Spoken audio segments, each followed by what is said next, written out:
Hi, this is Kadrolsha Ona for Paranormal 13 News. We are brought to you by RE/MAX Innovative Properties, 169 Daniel Webster Highway in Nashua, New Hampshire, www.nhhomes.com.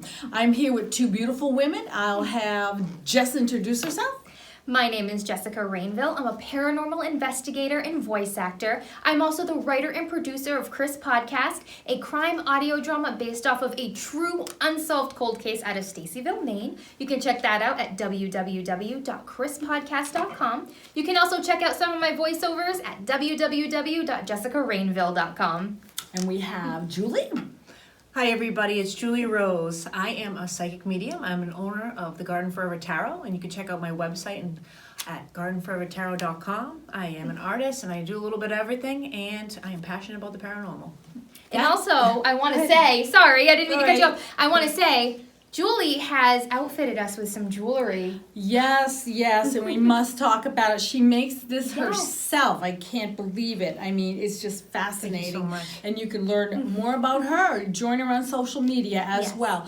Get into our website, www.paranormal13news.com, and find out about these lovely ladies. Find out about our roving reporters as well. Exchange commerce with them. That's what this show is all about. It's helping others and highlighting our reporters, our businesses and things for the world to see.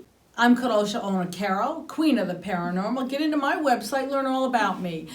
queenoftheparanormal.com. Julie, you're up. All right, here we go. Would you ever go to a beach called the Beach of the Dead? Well, many people do because it's absolutely beautiful. But why do so many people die there? Is it maybe because the dead who passed away before are calling them into the water to stay with them forever? Check out this video for more details. Number 2. Playa Zipolite, Mexico. This beach is located in Cancun, and it is one of the most beautiful beaches in Mexico. Unfortunately, it is also very dangerous. The name of this beach translates to the Beach of the Dead. The beach looks calm and peaceful, which can put visitors into a false sense of security. The waves are big and they have very strong, dangerous undercurrents. So many people have died on this beach over the years that they have had to put a special lifeguard team on the beach to save people from the water. This team is highly trained, and they are more skilled than your typical lifeguard. What do you think about that beach? I'm not going. I kind of want to go. No, are you serious? Yeah. The death rate is so high. Well, I'd go, but just put my feet in the water. I wouldn't go swimming, get a cup of water and pour it on myself, type of thing. Yeah. So, go ahead. I think I would just cast a protection spell first. No, you're going to get sucked out, but, if you just go kind of like in the shallow, I don't know. So is it the undertow, or is it the water itself that possesses you to keep going in over your head and drown? Well, I don't know. I think it's a little bit of both. So, maybe I shouldn't go because I would get sucked out, too. But, I at least want to go see it because it looks so pretty. Yeah, it does. Well, what if it calls you in? It's not going to. I'm putting up a protection spell. That. You through your ears? Yeah, I'm you protecting. might hear the voices of mermaids. Well, mermaids. it's really actually a serious thing because I've been at Cancun. It's beautiful there, but Costa Rica, I went there, and on our flight back, the guy who came on a flight, he actually got sucked out and passed away. It's scary. So it happens a lot, and this beach is like the most of all time. So, we'll go and we'll watch you. Maybe put a rope on. Okay, I think that would be the best thing. That's probably a good idea. And here's Gina with a wonderful segment. Hi, I'm Gina Bengston for Paranormal 13 News. I bring you this security camera footage with something otherworldly taking center stage. Roll the clip. Something strange on their security camera. What looks like a young girl dressed in all black is standing near one of their trucks. While two guards go outside to investigate, the others watch on the CCTV camera.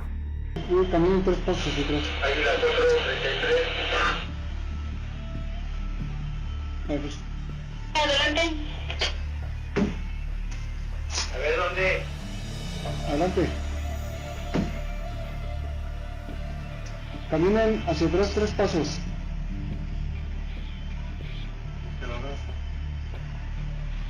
Exactamente está a su espalda y ustedes ahí me ven.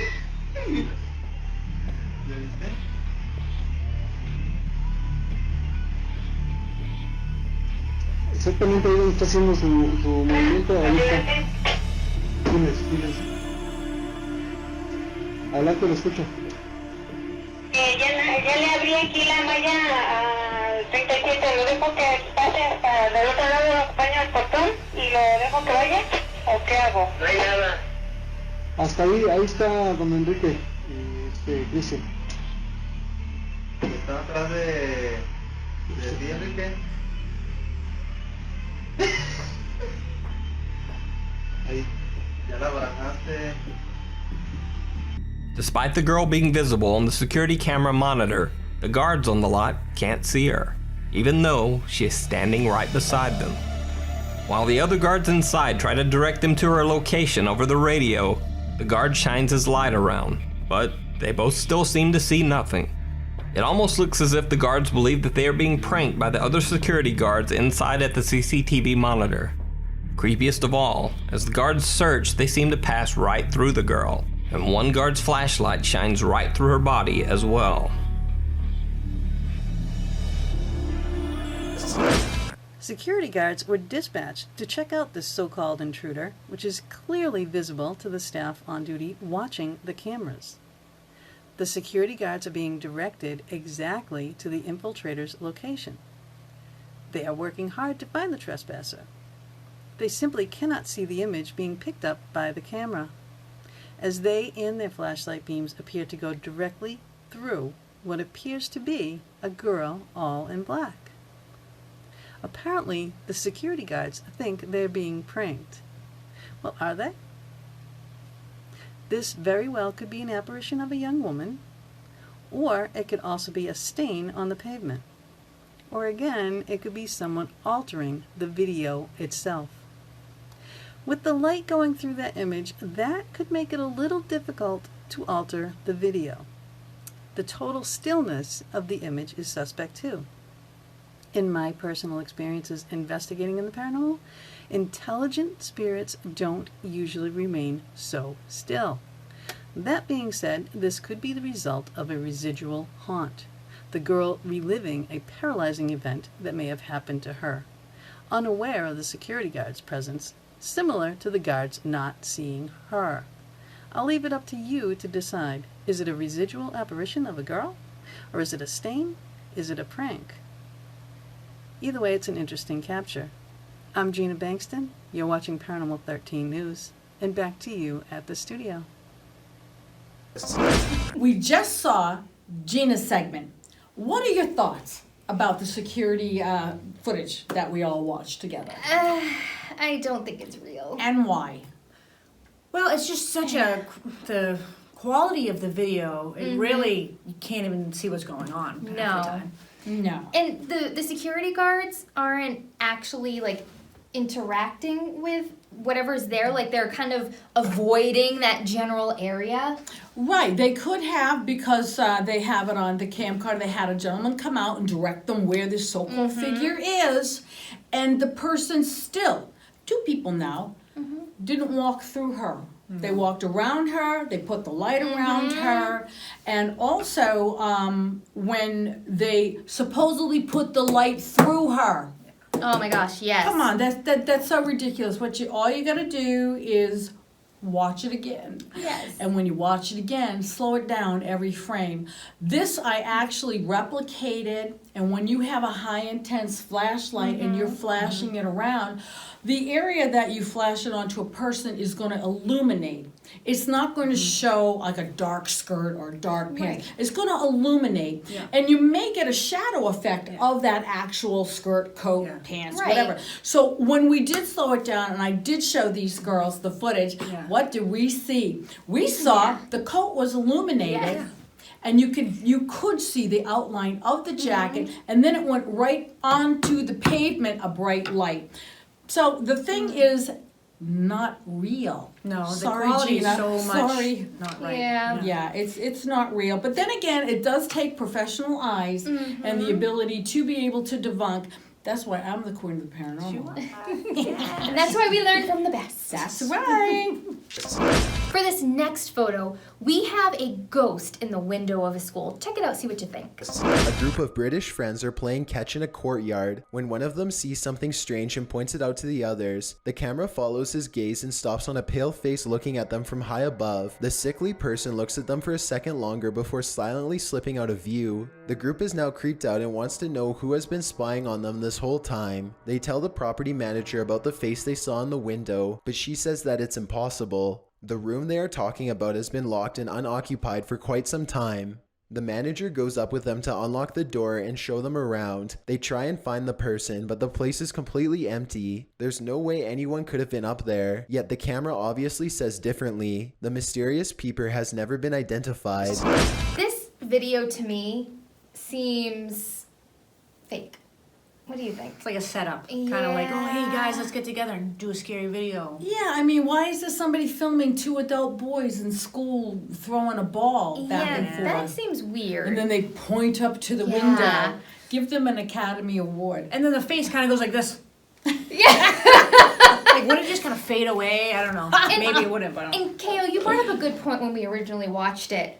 The manager is just there.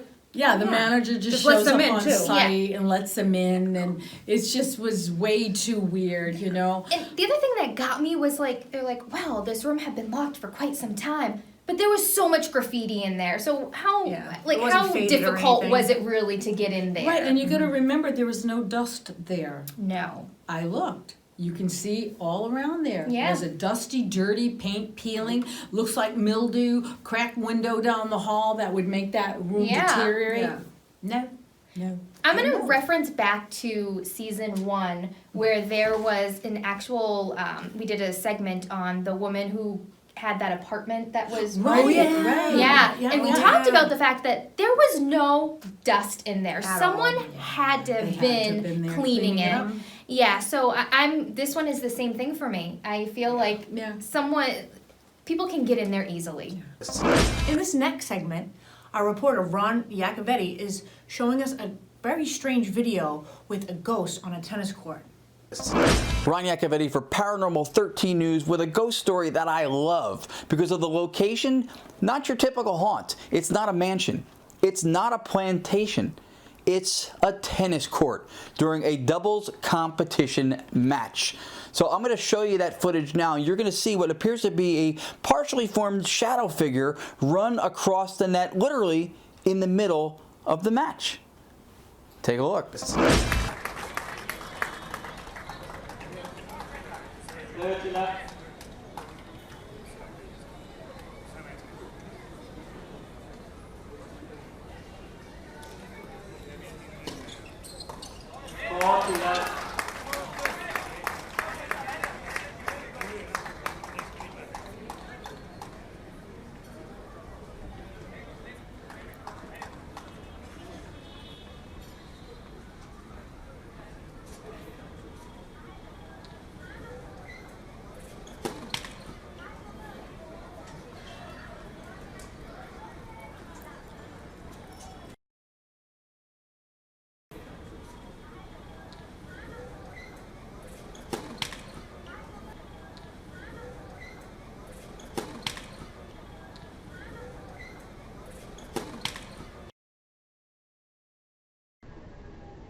So in seeing that footage too, the first thing to do is always keep in mind you can't just jump to conclusions. No one surely really knows unless they were there, so you don't want to just debunk necessarily and doubt. Here's some things to consider when you do assess that kind of footage. First of all, when it happens, no commentator, nobody on the court, nobody reacts to the shadow figure running across the net. So with the naked eye and on monitors on a multi-camera shoot, nobody appears to react or notice it happened at all. Secondly, because it is a multi-camera shoot, did another camera's footage capture it? Is it just on one camera? In EVP, electronic voice phenomena, at a haunted location, oftentimes recorders in the same area will not all capture a voice, but one will. Did that happen? Also something to assess to see if that is the case. The other thing is that people believe spirit is energy. Our soul or spirit is energy. So if this is a spirit energy that's running across the net, the irony or the timing perhaps of its disappearance. The ball served hits the net, doesn't clear it, spirit vanishes upon that impact. Was the kinetic energy something that disrupted its energy and it goes away? Again, something to consider. If I had to classify the haunt, I would say residual, not intelligent, because living or dead, nobody should think it's a good idea to run across the net in the middle of a doubles match. So again, review it, assess it, look for these things, check the other cameras, but don't jump to conclusions too quickly. So for me, if I was personally going to score that piece of footage, considering I'm not a fan of tennis, but I really do enjoy the paranormal, for me it would be tennis, 0, ghost, love. Ron Yacovetti, Paranormal 13 News. Back to you. No, this video I really have mixed emotions about, because I could see that as being a spirit crossing through, but it also can be a shadow, it can be an overlapping video, it could be so many different things. So Right. it's so hard with technology now. Agree. Yeah, and it also could be somebody doing something on a green screen and decided that they would make it very, very light. And so it kind of looks Transparent? like almost transparent at times, and sometimes not as transparent, like when it runs along the net. Like, there you see it, and then it kind of does not get transparent enough, and then you see the net. Yeah. So somebody, I think, is doing just a little bit of hocus pocus, but I do believe there are spirits that are around. That like we did a. We were at the Holman Stadium, home of the Dodgers in Nashua, New Hampshire, and what we were doing is we were doing a paranormal event, and we're doing it in the honor and the memory of Jackie Robinson. And one of the girls, Jody Moore, and I know you're watching, Jody, took a picture on the ball diamond out there, and we could clearly see a gentleman running, like a player running to the bases. So I thought that was fascinating. I looked for that picture. I know you got it, Julie. So send it to us, please. And that one is a real. So yeah, there are still spirits left. I'm not saying it was Jackie Robinson. I'm just saying there was somebody there that was running on the baseball field. That was a baseball player. That was a really cool thing. So Julie, I'm curious to know, what does your intuition say about this video? No. No? I don't know. Same.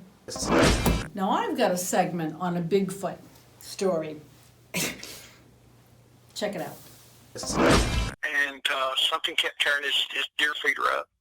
So he went down there and he had his camera with him and his GoPro, and he was filming as he was hunting, and he heard something at his feeder making a noise. So he turned and looked, and there was this Bigfoot standing there with his hand up, twirling on that feed thrower. So he shot this Bigfoot, supposedly now, gut shot him. So the Bigfoot screams and hollers and runs, and out in the middle of the river, there was a sandbar. Well, he supposedly sat down on this sandbar and was just raising sand because he was gut shot. And anybody that's familiar with gut shots, they do burn. Not that I've been gut shot, I've just been around some that have. And said this huge creature comes running down the side of the river or on the sandbar and hits him from behind and breaks his neck. He says before the big one can stop and turn around, 3 more had come out on the other side of the river and just tore this Bigfoot apart. just from limb to limb. And so the big one finally got back, and he finally got these other three away from him, and all was left was the shoulder, arm, and the head. So he supposedly has taken this shoulder, head, and goes over to this huge tree, willow tree on the river, and beats it till it's mush, and then sits there and eats it, hair and all, bone, the whole 9 yards. So the other Sasquatches broke the neck of the one that had been shot? Mm-hmm. He just ran up behind him, he said, and with his forearm, and he just hit him from behind and broke his neck. And by the time he got stopped to turn around, he said three more came from across the river and just yanked him, just tore him apart. Yeah. And then by the time he got back, there was a shoulder and the shoulder blade and the head left. And he picked that up and went over to a huge willow tree. And down here, we do have huge willow trees on the river. He said he just beat it till it was mush. And they sat there and ate. Why would someone make that up? You know what I mean? How do you like the Bigfoot story? Oh, man, I thought he was trick-or-treating. Was he trick-or-treating? Because I swear. It's just not real. That was just the dumbest thing in the world. And, well, you know what? When the network tells you to put this on, this will make a good thing. Hey, I'm here to do it. And I'm also here to tell you it was ridiculous, too. And we all had a good laugh, and I'm sure you did, too. You're probably wondering why we had to do it. But my fault. I have to, say, when I was reading the description of it, it's like Bigfoot gets shot and two other Bigfoots start eating it. That doesn't make sense. What the hell does... And the video doesn't even match up to it, because I thought he was at someone's house, getting candy. I didn't know what was going on. Nothing matched up. No. It I was was like, what? totally insane, but we did get a good laugh. So yes, we did. That's pretty good. And for our next video, Paranormal 13 News correspondent Bob has an interesting video taken by the Chilean Navy. Bob Carroll, P13 News. I'd like you to take a look at this video for the Chilean Navy. Take a look and tell me what you think. I found it interesting. The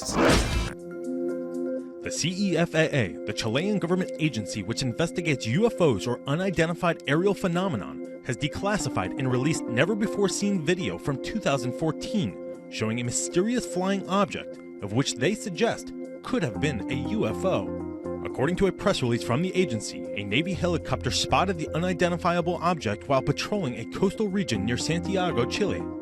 The unknown object was seen flying at a constant speed, similar to that of the helicopter, and moving forward.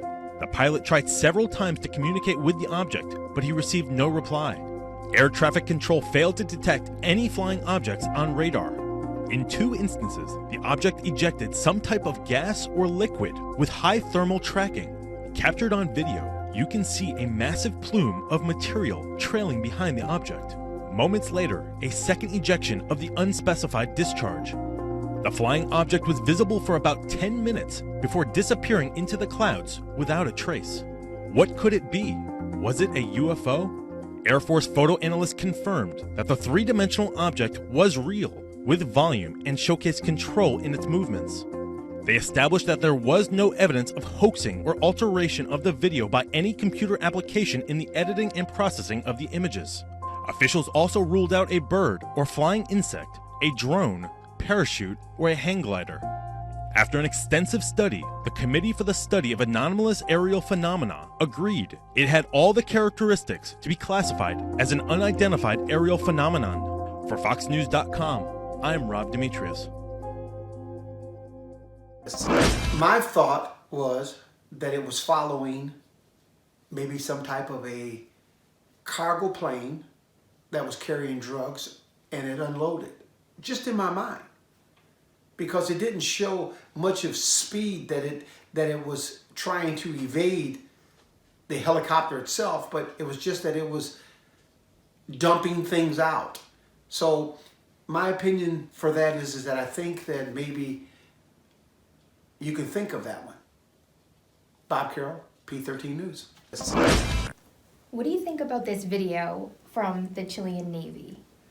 Definitely real. 100% real. Yeah. I feel like 100% real. When you are part of the government, you aren't going to make something up like that. Oh, maybe like not that. Well, they try to cover it up for years. Exactly. Yeah. Because you don't want to scare people, but in this instance, I feel like they're declassifying this information for a Right, reason. but they still don't know what it is. Now, I don't want to get back to, space trash or this or that Right. or the other thing, but this seemed to have components where it was actually moving. And it almost looked like it was discharging something, whether gas, Right. matter, or liquid. But if they can't figure it out, I'm not even going to attempt to try to figure that one out. No, and It's like 100% real. people in the military, like she said, and they don't want to lose their jobs. No. They must have been so. It must have been so overwhelmingly like, what is that they said something. Right, and these people are highly trained and highly specialized to deal with situations like this. So the fact that they didn't know, and then also I want to say that the air traffic controllers weren't able to identify the object on their radar, Right. and they weren't able to communicate with it. So that to me says that there was something there. Yeah. I don't I think that's agree. made up. I agree with you wholeheartedly. One more thing, it could have been aliens, whatever. But what if it was a time traveler? Oh, we don't know. Now that's a good explanation. Could be. Oh, I'd buy that one too. I would too. For our next story, Paranormal 13 News correspondent Joe Rainone shares with us his personal experience. So for me personally, Waverly Hills Sanitarium in Louisville, Kentucky is where I had my most profound paranormal experience. It all began and ended in the body chute tunnel. I got pushed, I got scratched, I got growled at. Would I ever go back to Waverly Hills Sanitarium? You better believe I would. The place is just crazy, crazy active. You're not gonna scare this paranormal investigator. This is Joe Rainone, Paranormal 13 News. Back to the studio. Joe, I just want to say thanks so much for sharing your personal experience with us. I feel like when you share a personal experience, it's, you're putting a lot of trust out there. Right. Yeah. You are. And so, It's super interesting too. We But love everything. we love you, Joe. Yeah. And so we're gonna say it's real. No, but honestly, it is putting a lot of trust out there when you have personal experiences. Gina had the heartfelt personal experience of her husband that passed away, and you had yours, and Bob had his, and God knows we've had ours. Yep. And I'm getting the wrap-up sign that we have got to go. This is Kadrolsha Ona for Paranormal 13 News. This is Jess. This is Julie. We are saying goodbye to our anchor sponsor for season 2, and we're very thankful that we're here because of them. And we are in the RE/MAX Innovative Properties building on 169 Daniel Webster Highway, Nashua, New Hampshire. www.nhhomes.com. Our website here to find out where you can view us globally, by the way, is www.paranormal13news.com. See you later. Bye-bye.